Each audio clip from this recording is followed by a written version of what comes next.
The airport was loud with rushing footsteps and departure announcements, but for one man sitting alone near gate 47, the world had gone completely silent.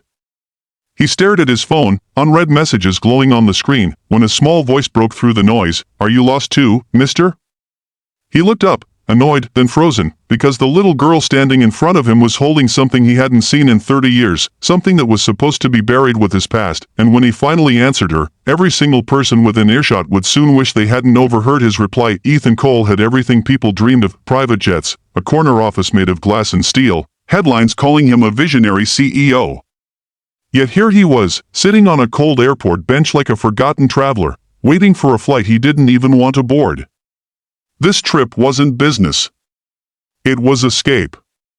The board wanted him back in New York by morning, but his heart had already resigned months ago. His phone buzzed again.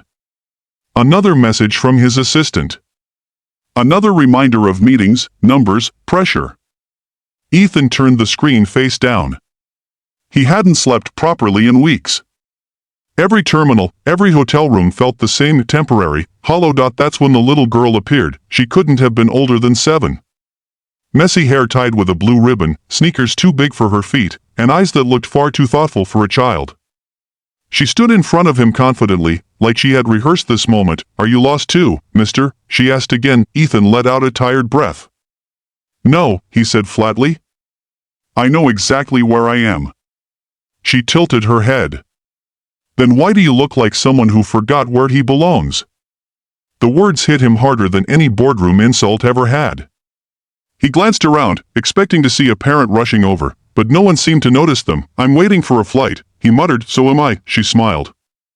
"But my grandma says waiting is easier when you talk to someone." Against his better judgment, Ethan looked at her properly and noticed what she was holding. A small, worn-out compass. Scratched metal.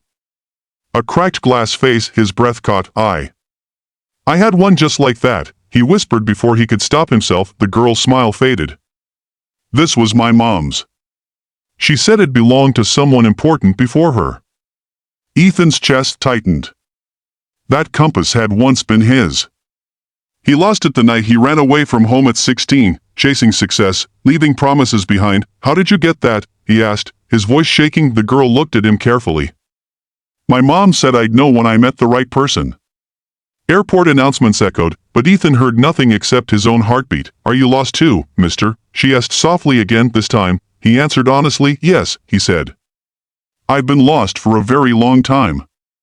And that answer would change both their lives forever. The girl sat beside him without asking, swinging her legs like she owned the place. "Then it's okay," she said. "Lost people just haven't finished their journey yet." Ethan swallowed hard. No adult had ever spoken to him with that kind of understanding. "Where's your family?" he asked. "My grandma's getting coffee," she replied. "My mom, she's not here anymore." "I'm sorry," Ethan said. "She said some people leave so others can find their way." The girl shrugged. She believed that. Ethan's eyes burned. His mother used to say the same thing. When the grandmother returned, her face went pale the moment she saw Ethan. Recognition dawned slowly, painfully. "You're Ethan," she said. "You're the boy who disappeared." "I didn't disappear," he said quietly. "I ran. And I never came back." The old woman sat down heavily. "My daughter waited for you," she whispered. "She waited years." The truth crashed into him like turbulence. The life he built suddenly felt small compared to the one he abandoned. The boarding call echoed through the terminal. Ethan looked at the gate, then back at the girl holding the compass. "Where are you flying?" she asked. He stood up, heart racing. "I'm not," he said. He knelt in front of her.